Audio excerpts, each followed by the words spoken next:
বিভাগের 11টি জেলা চট্টগ্রাম, রাঙ্গামাটি, বান্দরবান, খাগড়াছড়ি, কক্সবাজার, ফেনী, নোয়াখালী, লক্ষ্মীপুর, কুমিল্লা, চাঁদপুর, ব্রাহ্মণবাড়িয়া। খুলনা বিভাগের 10টি জেলা খুলনা, বাগেরহাট, সাতক্ষীরা, যশোর, নড়াইল, মাগুরা, ঝিনাইদহ, চুয়াডাঙ্গা, মেহেরপুর, কুষ্টিয়া।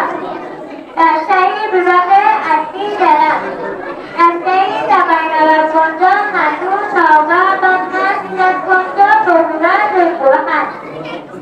সিলেট বিভাগের 4টি জেলা সিলেট, সুনামগঞ্জ, মৌলভীবাজার, হবিগঞ্জ। রংপুর বিভাগের 8টি জেলা রংপুর, দিনাজপুর, ঠাকুরগাঁও, নীলফামারী, পঞ্চগড়, গাইবান্ধা, কুড়িগ্রাম, লালমনিরহাট।